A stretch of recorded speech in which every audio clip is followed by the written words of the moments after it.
الحمد لله رب العالمين والصلاة والسلام على أشرف الأنبياء وسيد المرسلين نبينا وحبيبنا وقدوتنا وإمامنا محمد وعلى آله وصحبه أجمعين، أما بعد، فسبحانك اللهم لا علم لنا إلا ما علمتنا إنك أنت العليم الحكيم. اللهم علمنا ما ينفعنا وانفعنا بما علمتنا وزدنا علما نافعا وعملا صالحا يا رب العالمین.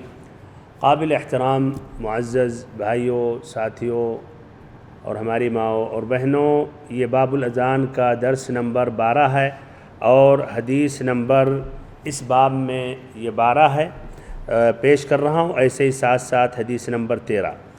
وعن ابن عمر وعائشة رضی اللہ عنہما قال رسول اللہ صلی اللہ علیہ وسلم ان بلالا يؤذن بلیل فكلوا واشربوا حتى ينادي ابن مكتوم وكان رجلا أعمى لا ينادي حتى يقال له أصبحت أصبحت متفق عليه وفي آخره إدراج. کتنی حدیثیں ہیں؟ 2 حدیثیں. پہلی حدیث ابن عمر رضی اللہ عنہما کی اور دوسری حدیث عائشہ رضی اللہ عنہا کی. حدیث کا ترجمہ یا یہ دونوں حدیثوں کا ترجمہ حضرت عبداللہ ابن عمر اور حضرت عائشہ رضی اللہ عنہم دونوں سے مروی ہے کہ رسول اللہ صلی اللہ علیہ وسلم نے فرمایا، یقیناً بلال رضی اللہ عنہ رات کو اذان کہتے ہیں. ان بلالا یؤذن بلیل، یقیناً بلال رضی اللہ عنہ رات کو اذان کہتے ہیں یا بلال رضی اللہ عنہ رات میں اذان دیتے ہیں. تم لوگ ابن مکتوم رضی اللہ عنہ کی اذان تک کھا پی لیا کرو. جب تک ابن مکتوم اذان نہ دے کھا پی لیا کرو. حضرت ابن مکتوم نابینے آدمی تھے. جب تک لوگ انہیں یہ نہ کہتے کہ صبح ہو گئی وہ اذان نہیں کہتے تھے. بخاری و مسلم. اس کے آخر میں مدرج کلام ہے. مدرج سے مراد کیا ہے اس کی وضاحت ہوگی. تو اس طرح یہ واضح ہوا کہ طلوع فجر سے پہلے ایک اذان ہوتی تھی. کون اذان دیتے تھے؟ بلال رضی اللہ عنہ. آپ صلی اللہ علیہ وسلم نے کہا کہ ان کی اذان جب سنو تو کھاتے رہو پیتے رہو، کوئی مسئلہ نہیں، یہاں تک کہ دوسری اذان ہو جائے. ابن مکتوم جب اذان دے، مکتوم جب اذان دیں تو پھر رک جاؤ کھانے پینے سے. مراد اگر روزہ رکھنے کا ارادہ ہے، جس طرح کی مزید وضاحت ہوگی.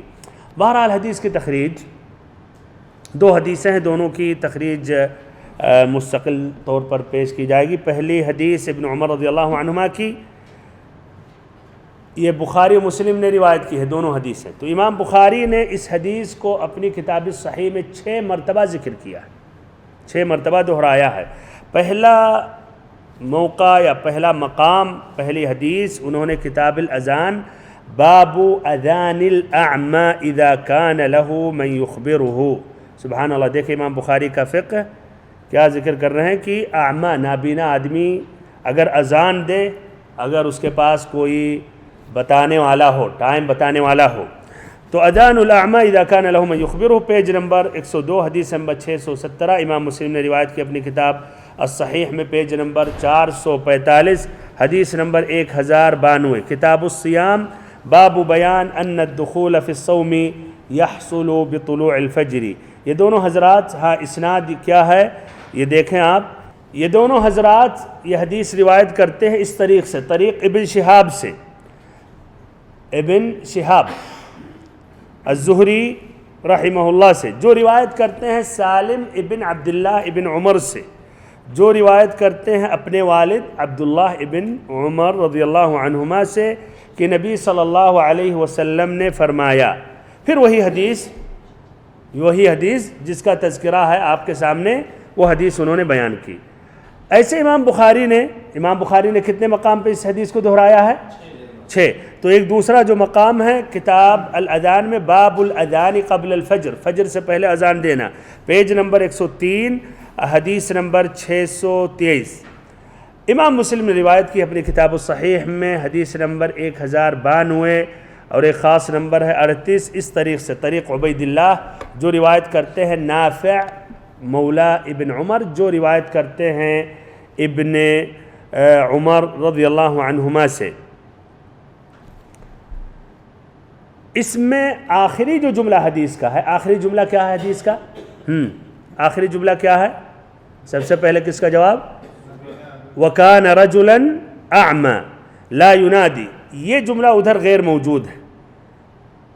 ایسے ہی امام مسلم نے مزید اضافہ کیا اس جملے کا، وہ اضافہ کیا ہے؟ قال ولم يكن بينهما الا ان ينزل هذا ويرقى هذا، کہ دونوں کے درمیان صرف اتنا ہی فاصلہ رہتا تھا کہ وہ اترتے تھے، اس سے واضح ہو رہا کہ اذان اونچی جگہ سے دیتے تھے، میدنا سے یا چھت سے، دونوں کے درمیان اتنا فاصلہ ہوتا تھا کہ وہ اترتے تھے اور یہ پھر چڑھتے تھے۔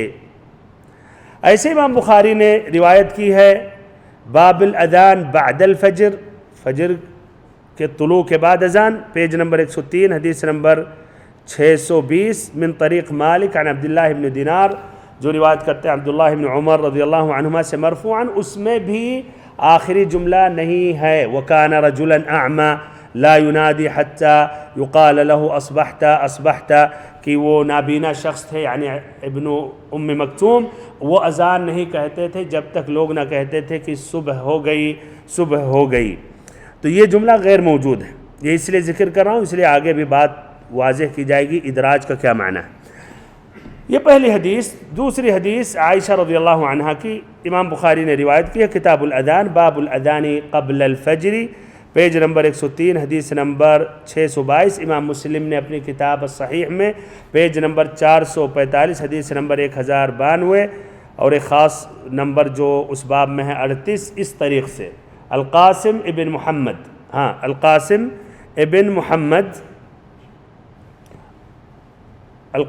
ابن محمد جو روایت کرتے ہیں عائشہ رضی اللہ عنہا سے، جو روایت کرتی ہیں نبی صلی اللہ علیہ وسلم سے، اس میں بھی آخری جملہ نہیں ہے وَكَانَ رَجُلًا أَعْمَى۔ اب یہ جو ابن حجر رحمہ اللہ نے ذکر کیا وفی آخری ہی ادراج، اس سے مراد کیا ہے؟ ادراج سے مراد کیا ہے؟ پہلی بات، کون سے جملے کے بارے میں کہہ رہے ہیں وفی آخری ہی ادراج؟ آخری ہی آخر حدیث میں آخری جملہ کیا ہے؟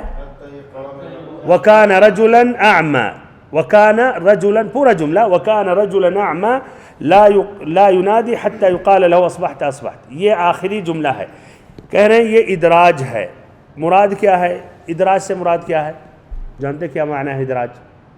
مصطلح الحدیث میں ایک موضوع ہے مدرج، یا کہیے حدیث کی دو اہم قسمیں ہیں، ایک صحیح حدیث ہے یا مقبول، اور ایک غیر مقبول مردود حدیث ہے یعنی ضعیف کی کئی قسمیں ہیں، اس میں سے ایک قسم ہے الادراج یا مدرج۔ مدرج کس کو کہتے ہیں؟ کہ حدیث میں نبی صلی اللہ علیہ وسلم کا جو کلام ہے، وہ کلام میں راوی اپنی بات بھی اضافہ کر دے، داخل کر دے۔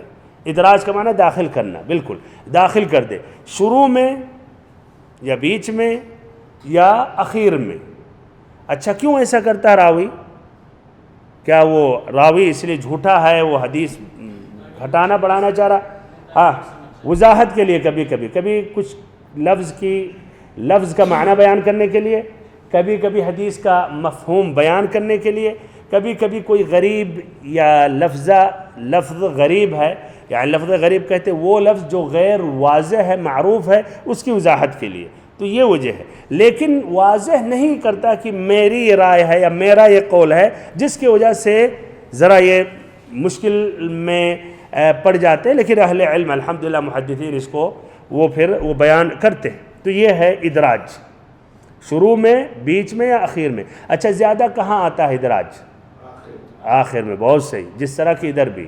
اسے غالباً حدیث کے اخیر میں پھر راوی وہ سمجھاتا ہے یا واضح کرتا ہے یا اس کی توضیح کرتا ہے، تو غالباً اخیر میں زیادہ رہتا ہے، بیچ میں پھر اس کے بعد، اور سب سے کم کی شروع میں آئے۔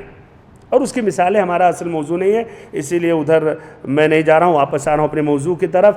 تو آخری یہ جملہ جو ہے یہ مدرج ہے۔ اب سوال ہے کس نے ادراج کیا، کس نے یہ جملہ داخل کیا؟ سوچ غور کے۔ حدیث کا میں یہ اسناد نہیں، اسناد دیکھیں آپ، اسناد دیکھیں، اسناد کا ذکر کیا، ابن شہاب روایت کرتے ہیں سالم، اس لیے ادراج پہلے والے میں بھائیو، دوسرے میں نہیں، دوسرے میں بیان کیا گیا اس میں نہیں ہے، پہلا یہ جو ابن عمر رضی اللہ عنہما کی جو حدیث ہے اس میں آیا ہے۔ تو ابن شہاب الزہری روایت کرتے ہیں سالم ابن عبداللہ سے، اور وہ اپنے والد سے روایت کرتے ہیں۔ ہاں تو ادراج کس سے ہے؟ ہاں نہیں امام بخاری، وہ بہت لمبی بات ہو گئی، دور، امام بخاری کو کہنا تو وہ الگ واضح کرتے ہیں، حدیث میں وہ نہیں داخل کریں گے۔ دیکھیے ادراج حدیث ہی میں داخل کر دیا جائے بغیر واضح کیا، الگ سے بعد میں اگر تعلیق چڑھائے کوئی امام تو اس کو نہیں کہا جائے گا ادراج، وہ تو واضح ہو گیا کہ یہ امام بخاری کا قول ہے۔ ترمذی نے کہا کہ میں نے امام بخاری سے سنا اس حدیث کے بارے میں، انہوں نے صحیح کہا، تو بات الگ ہوگی، خلاص حدیث ختم ہوگی، الگ ایک بات شروع ہوگی، وہ مسئلہ نہیں۔ حدیث کے اندر ہی حدیث پڑھتے ایک ساتھ پورا ایک جملہ یا پورا ایک قطعہ دکھتا ہے، تو کس نے ابوہ وہی عبداللہ ابن عمر، تو کس سے ادراج ہے، یہ کس نے مدرج کیا ہے؟ ایک قول ہے کہ ابن شہاب الزہری نے یہ ذکر کیا کچھ اہل علم نے، جس طرح کی الطحاوی نے جو ایک دوسری حدیث، یہی حدیث کو انہوں نے روایت کی، اور بیہقی نے، تو اس میں یہ آیا قال ابن شہاب، یعنی طحاوی نے، امام طحاوی نے شرح معانی الآثار میں حدیث انہوں نے روایت کی، ایسے بیہقی کی ایک کتاب ہے سنن الکبریٰ، تو اس میں تفصیل سے آیا ہے، یعنی حدیث ذکر کرنے کے بعد ہے قال ابن شہاب، کہ ابن شہاب نے کہا وَكَانَ رَجُلًا أَعْمَى لَا يُنَادِي حَتَّى يُقَالَ لَهُ أَصْبَحْتَ أَصْبَحْتَ، تو واضح ہو گیا کہ یہ ابن شہاب نے یہ جملہ کہا ہے۔ بہرحال ابن قدامہ رحمہ اللہ، جن کی مشہور کتاب المغنی، وہ کہتے ہیں نہیں، ابن عمر رضی اللہ عنہما کی یہ توضیح ہے، انہوں نے یہ وضاحت کی ہے۔ ابن حجر رحمہ اللہ نے کہا کہ ممکن ہے ابن شہاب نے بات کہی، پھر ممکن ہے کہ ان کے استاد سالم بن عبداللہ نے بھی یہ بات کہی، اور پھر ایسے ان کے بھی شیخ یعنی ابن عمر رضی اللہ عنہما نے کہا۔ المہم الغرض یہ جملہ مدرج ہے، بمعنی نبی صلی اللہ علیہ وسلم نے نہیں کہا، نبی صلی اللہ علیہ وسلم نے کیا کہا؟ ان بلالا یؤذن بلیل فکلوا واشربوا حتی ینادی ابن ام مکتوم، بس ختم۔ وَكَانَ رَجُلًا أَعْمَى، غالباً یہ ابن شہاب الزہری نے یہ کہا، اور بھی اقوال میں نے ذکر کیا کہ اور بھی اقوال ہیں۔ اب اس حدیث میں جو الفاظ جن کی وضاحت کی ضرورت، ان بلالا یؤذن بلیل، بلیل مراد کیا ہے؟ رات میں، یعنی طلوع فجر سے پہلے یا طلوع فجر کے قریب۔ امام بخاری کی ایک روایت ہے اور مسلم کی بھی، تخریج میں بات ذکر کی گئی، لم یکن بینہما الا ان یرقى ھذا وینزل ھذا، کہ دونوں کے درمیان اتنا فاصلہ ہوتا تھا کہ یہ وہ اترتے تھے اور یہ چڑھتے تھے اذان دینے کے لیے، تو اس طرح مراد طلوع فجر سے پہلے۔ ان بلالا یؤذن بلیل فکلوا واشربوا، فکلوا واشربوا یہ امر کا صیغہ ہے کہ نہیں، لیکن کیا وجوب کے لیے ہے کہ جب پہلی اذان سنو تو ضروری ہے کھاؤ؟ امر کیا ہے؟ اباحہ کے لیے، مستحب، استحباب کے لیے، استحباب کے لیے۔ اور مراد کون سا کھانا ادھر؟ کھاؤ پیو، سحری۔ اور یہ خطاب کن سے ہے؟ جو روزہ رکھنے کا ارادہ رکھتے ہیں، جو روزہ رکھنے کا ارادہ رکھتے ہیں، یا اگر رمضان میں ہے تو تقریباً جو مکلف ہیں سبھی کے لیے، اللہ کہ بچے یا مریض یا کوئی معذور ہو یا حائضہ عورت، تو المہم جو روزہ رکھ رہے ہیں ان سے یہ خطاب ہے۔ فَكُلُوا وَاشْرَبُوا حَتَّى يُنَادِيَ ابن ام مکتوم۔ ابن ام مکتوم کون ہے؟ ان کا کیا نام ہے؟ عبداللہ۔ یہ مشہور ہے عبداللہ، ایسے ایک دوسرا یہ بھی مشہور ہے کہ ان کا نام عمرو ہے۔ ابن عبد البر کہتے ہیں محدثین، اکثر محدثین کے نزدیک ان کا نام عمرو ہے، اور کہا جاتا ہے کہ عبداللہ ابن قیس القرشی العامری۔ اچھا، تو ان کا والد کا نام تو قیس ہے، عبداللہ ابن قیس، تو پھر ابن ام مکتوم کیوں کہا گیا؟ ام مکتوم کے بیٹے، ام مکتوم ان کی ماں کی طرف منسوب کیا گیا، کبھی کبھی کچھ راوی مشہور ہو جاتے ہیں ماں کی طرف نسبت ان کی ہو جاتی ہے، اس کا معنی نہیں کہ باپ غیر معروف ہیں یا غیر موجود ہے، نہیں، کبھی شہرت اسباب اس کے مختلف ہیں، اور یہ بھی محدثین مصطلح الحدیث میں یہ ذکر کرتے ہیں باب الانساب میں، نسب کے بارے میں اس کی تفصیل وہاں بیان کرتے ہیں۔ تو بہرحال یہ عبداللہ ابن قیس القرشی العامری ہے، مشہور ہیں ابن ام مکتوم سے، اور ام مکتوم ان کی والدہ ہیں، تو اس طرح ان کو ان کی والدہ کی طرف بھی منسوب کیا جاتا ہے یا کیا جاتا تھا، اور نبی صلی اللہ علیہ وسلم ان کی عزت و تکریم کرتے تھے، خاصتاً جو عتاب نازل ہوا نبی اکرم صلی اللہ علیہ وسلم کے لیے دور مکی میں، جب آپ صلی اللہ علیہ وسلم نے انہیں توجہ نہیں دی، جب آئے اسلام کے بارے میں پوچھنے کے لیے، اور آپ کچھ بڑے مشاہیر یا ایسے ہی قوم کے جو بڑے لوگ تھے ان کے ساتھ آپ دعوت میں مشغول رہے، تو اللہ تعالیٰ نے عتاب فرمایا، عبس و تولی، جس طرح کی یہ ہم جانتے ہیں مشہور یہ صورت ہے، اور اس صورت کا جو شان نزول ہے۔ تو آپ صلی اللہ علیہ وسلم ان کی عزت و تکریم کرتے تھے، اور ایسے اپنی غزوات میں جب مدینہ کے باہر نکلتے تھے تو آپ صلی اللہ علیہ وسلم انہی کو مدینہ کا کیا بناتے تھے، جانشین بناتے تھے، والی بناتے تھے، یا اپنا نائب مقرر کرتے تھے تاکہ لوگوں کی امامت کرائیں، اس لیے کہ مدینہ میں پھر کوئی نہیں باقی رہتا تھا، جو بھائی بالغ اور جو اس کی استطاعت رکھتے تھے سب نکل جاتے تھے، تو سب معذور ہی رہتے تھے اس میں، یا تو بیمار، یا تو بہت ہی بوڑھے، یا تو پھر وہ منافقین چھٹ جاتے تھے، وہ بہانے پھر بعد میں نبی صلی اللہ علیہ وسلم کو پیش کرتے تھے، تو آپ صلی اللہ علیہ وسلم انہیں کو یہ ذمہ داری دیتے تھے۔ یہ غزوہ القادسیہ، قادسیہ جو اہل فارس سے جنگ ہوئی تھی، جس کے قائد کون تھے؟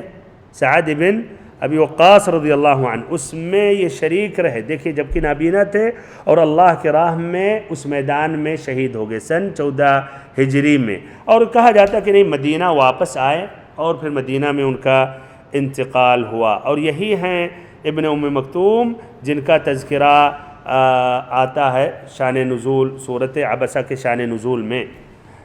وَكَانَ رَجُلًا أَعْمَى، اور یہ نابینا آدمی تھے، یہ نابینا تھے، لا ينادي حتى يقال له اصبحت اصبحت، وہ اذان نہیں کہتے تھے جب تک نہ لوگ کہتے تھے کہ صبح ہو گئی، صبح ہو گئی، صبح کا وقت داخل ہو گیا۔ تو مراد یہ ہے پہلی اذان طلوع فجر سے پہلے ہے تو کھاؤ پیو، اور دوسری اذان طلوع فجر کے ساتھ ہے تو کھانا پینا چھوڑ دو، رک جاؤ۔ اچھا، تو یہ حدیث کے الفاظ، اب اس حدیث میں جو الفاظ ہیں جن کی وضاحت یا فقہ الحدیث، اس کے بعد اب اس حدیث میں جو مستنبط فائدے ہیں وہ ذکر کر رہا ہوں۔ ہاں، تو اہم فائدے کیا رہا ہے؟ دے سکتے، ماشاءاللہ، بہت صحیح، ایک فائدہ۔ دوسرا فائدہ جائز ہے کھانا پینا، بہت صحیح، احتیاط کرنے کی ضرورت نہیں۔ اچھا، اور کیا فائدے ہیں اس حدیث کے؟ حکمت، یعنی طلوع فجر سے پہلے جو اذان ہے اس کی حکمت ہے کہ سحری کر لیں، اور ایسے ہی اور بھی حکمتیں آئیں گی کہ جو وتر کی نماز جس نے نہیں پڑھی وتر کی نماز پڑھ لے، اور ایسے ہی جو اب تک تہجد کی نماز پڑھ رہا تھا کچھ ٹائم آرام کر لے فجر کی نماز کے لیے، جس طرح کی اور حدیثوں میں آتا ہے۔ بہرحال جزاکم اللہ خیراً، بارک اللہ فیکم، اچھے فائدے آپ لوگوں نے ذکر کیا۔ اب ذکر کر رہا ہوں بالترتیب اور وضاحت کے ساتھ۔ پہلا فائدہ، پہلا سبق یہ ہے کہ طلوع فجر سے پہلے اذان کہنا یہ کیا ہے؟ سنت ہے، مستحب ہے، اچھا جائز ہے، اہل علم کہتے ہیں جائز ہے، بشرط، کیا شرط ہے بھائیو؟ شرط کیا ہے؟ کہ اس کے بعد بھی صحیح ٹائم پر اذان دی جائے، بشرط کہ اس کے بعد بھی اذان دی جائے۔ اس لیے اس حدیث میں دیکھیں، پہلی اذان پھر دوسری بھی اذان۔ اس کی حکمت یہ ہے تاکہ جو سو رہے ہیں جگ جائیں، اور ایسے ہی جو آدمی تہجد کی نماز پڑھ رہا ہے اگر کچھ آرام کرنا چاہے، یا وہ بھی سحری کرنا چاہے تو سحری کر لے۔ اچھا، اگر فجر سے پہلے اذان پر اکتفا کیا گیا اور دوسری اذان اس کے بعد نہیں دی جا رہی تو کیا ایسا جائز ہے کرنا؟ یہ جائز نہیں ہے۔ تو اگر طلوع فجر سے پہلے جو اذان کہی جا رہی اسی پر اکتفا کیا جا رہا ہے، محل مؤذن صاحب وہ پھر اپنی آسانی کے لیے کہہ رہے ہیں یار پھر مسجد آنا مشکل ہے، دور ہے، یہ ہے، بہانے، ہم نے اپنی ڈیوٹی پوری کر دی، اذان دے دی، خلاص اب وہ امام کا کام ہے آ کے نماز پڑھائے، پہلے ہی طلوع فجر سے آدھا گھنٹہ پہلے انہوں نے اذان دے دی، چلے گئے گھر پر، کافی ہوگا۔ اب امام صاحب پھر آئے اس کے مثلاً 45 منٹ بعد یا 1 گھنٹے کے بعد نماز پڑھائے، تو کیا رائے ہے؟ یہ جائز نہیں ہے، صحیح مسئلہ یہ درست نہیں ہے، صحیح نہیں ہے۔ کیوں صحیح نہیں ہے؟ ہاں کیوں نہیں صحیح ہے؟ اس حدیث کو روشے، لیکن حکمت کیا ہے؟ اچھا بالکل، اس لیے لوگ بھائی دھوکے میں واقع ہو جائیں گے، اور ایسے ہی اس میں شک میں ہو جائیں گے کہ طلوع فجر کے بعد والی اذان تھی، تو اس میں حقیقت میں پریشان ہو جائیں گے، لبس میں اور پریشانی میں اور دھوکے میں واقع ہو جائیں گے۔ اچھا، اب رہی بات یہ اذان، پہلی جو اذان ہے طلوع فجر سے پہلے، یہ کب دینی چاہیے؟ کتنا فاصلہ ہونا چاہیے؟ آدھے گھنٹہ، 1 گھنٹہ، 10 یا 15 منٹ۔ اس حدیث کے روشنی میں تو آ رہا کہ بہت ہی فاصلہ قریب تھا، کہ وہ اترتے تھے اور یہ چڑھتے تھے، تو اس سے تو یہ ہو رہا کہ بہت ہی کم فاصلہ رہتا تھا، اور اس سے واضح ہو رہا کہ بھائیوں اور محترم ساتھیوں کہ وہ صحابہ کرام اس دور میں سحری کا بھی اتنا ہماری طرح نہیں کہ اتنا اہتمام یا اتنا کھانے پینے کی وہ آسانی تھی، تو اتنا ان کے پاس نہیں، کھجور، پانی یا لبن ہلکا پھلکا، تو اس کے لیے کتنا ٹائم چاہیے؟ افطاری کرنے کے لیے آدمی کو اتنا ٹائم چاہیے، ایسے ہی سحری بھی رہتی تھی، اللہ المستعان۔ اور ہم لوگ کیا پہلے ہی جواب آدھا گھنٹہ دیا، کم سے کم آدھا گھنٹہ تو لگے گا سحری کھانے کے لیے، پھر آخری میں چائے بھی پینی ہے، گرین ٹی پینی ہے یا دودھ والی پینی ہے۔ بہر اللہ المستعان، اللہ تعالیٰ نے نعمت یہ دی ہے، اور جہاں یہ جائز ہے تو الحمدللہ مسئلہ وسیع ہے، لیکن حدیث کے روشنی میں بہت ہی کم فاصلہ تھا۔ اب اگر ہم لوگوں کی ضرورت سمجھتے ہوئے، ان کی تیاری دیکھتے ہوئے اگر آدھا گھنٹہ پہلے دیا اذان، تو کیا اس میں کوئی حرج ہے؟ کوئی حرج نہیں ہے، یا 40 منٹ پہلے، 45 منٹ پہلے، المہم جس میں ان کی آسانی ہو اور جس میں اور عبادتیں آسانی سے کر سکیں تو کوئی حرج نہیں ہے۔ ویسے کچھ حنابلہ کہتے ہیں کہ آدھی رات کے بعد دے سکتے ہیں، آدھی رات، لیکن جتنا ہی قریب ہو اتنا ہی یہ بہتر ہے۔ تو یہ پہلا سبق، پہلا فائدہ۔ دوسرا سبق یہ ہے کہ جائز ہے کہ مؤذن کیا ہو؟ ہاں بھائیو، نابینا ہو، لیکن شرط کیا ہے؟ اگر اس کے پاس بتانے والا ہو، اگر بتانے والا ہے صحیح ٹائم تو جائز ہے، یا ایسے اگر اس کے اب وسائل ایسے ہو گئے، اس کے پاس بھی گھڑی ہے جس سے، اور وہ گھڑی پورا ماشاءاللہ اس کا ٹائم ایک دم صحیح ہے، تو کیا وہی معنی ہو گیا، تو یہ جائز ہے۔ تو جائز ہے کہ مؤذن اندھا ہو، نابینا ہو، اگر اس کے پاس کوئی ایسا شخص ہے جو بتا سکے، یا اس کے پاس ایسے وسیلے اور ذرائع ہیں جو صحیح ٹائم کو پہچان سکتا ہے۔ اور امام بخاری نے یہ حدیث کو 6 مرتبہ ذکر کیا، ابن عمر رضی اللہ عنہما کی حدیث، اور ایک پہلا جو مقام ہے کیا ذکر کیا؟ باب کا کیا نام؟ باب اذان الاعمى اذا كان له من يخبره۔ اللہ اکبر، امام بخاری کے فقہی اور یہ مسائل جو ہیں ابواب میں انہوں نے لکھ دیا ہے۔ تو کیا کہہ رہے ہیں کہ باب نابینا کی اذان اگر اس کے پاس کوئی ایسا شخص ہے جو صحیح ٹائم بتائے، یعنی جائز ہے، اور یہ مسئلہ اتفاق ہے اہل علم کے نزدیک۔ لیکن تب بھی بھائیوں کچھ اہل علم نے کیا کہا؟ شاذ قول ہے، انہوں نے کیا کہا؟ نابینا آدمی کا اذان دینا کیا ہے؟ مکروہ ہے، جائز تو ہے لیکن مکروہ ہے۔ یہ اس قول کے بارے میں کیا کہیں گے؟ یہ قول صحیح ہے یا ضعیف ہے؟ ضعیف ہے۔ بار بار میں کہتا ہوں اس دروس میں، تب بھی ہمیں اور اہل علم پہ حسن ظن رکھنا چاہیے بھائیو۔ تو ہم ان کے بارے میں کیسے حسن ظن رکھ سکتے ہیں؟ حدیث جبکہ واضح ہے یار، ابن ام مکتوم مؤذن رسول صلی اللہ علیہ وسلم اذان دیتے تھے، پھر آپ کیسے مخالفت کر رہے ہیں اور کہہ رہے ہیں کہ نہیں مکروہ ہے؟ تو ان کے لیے ہم عذر ہمیں تراشنا چاہیے، تو کیا عذر کہہ سکتے ہیں؟ بہت صحیح، ماشاء اللہ، جزاک اللہ خیراً۔ یعنی جنہوں نے کہا مکروہ ہے، ممکن ہے ان کا یہ جو قول ہے کہ مکروہ ہے، مراد ہے ایسا آدمی، ایسا نابینا جس کے پاس کوئی بتانے والا نہیں ہے، لیکن اگر بتانے والا ہے تو ان کے بھی نزدیک وہ جائز ہے، واللہ عالم۔ اس طرح ہم ان کے لیے ایک عذر تراشتے ہیں تاکہ ہم تہمت نہ باندھیں کہ آپ گستاخ رسول ہیں اور حدیث کی آپ مخالفت کرتے ہیں یا منکر حدیث ہے، نہیں۔ تو یہ دوسرا قول، بہرحال دوسرا قول ضعیف ہے، مرجوح ہے، لیکن یہ علمی درس ہے تو وہ بھی ذکر کیا گیا اور اس کی توجیح بھی کی گئی۔ تیسرا قول، چلیے اب یا تیسرا قول اس کو مؤخر کرتے ہیں اور انشاءاللہ آئندہ درس میں اس کی وضاحت کروں گا۔ اللہ تعالیٰ سے اخیر میں دعا کرتا ہوں کہ اللہ تعالیٰ ہم سبھی کو علم نافع عطا کرے اور ہم سبھی کو صراط مستقیم پر چلائے۔ اللہم ربنا آمین، سبحانک اللہم و بحمدک، لا الہ الا انت، نستغفرک و نتوب الیک، وصلی اللہم وسلم وبارک وانعم علی عبدک و رسولک محمد۔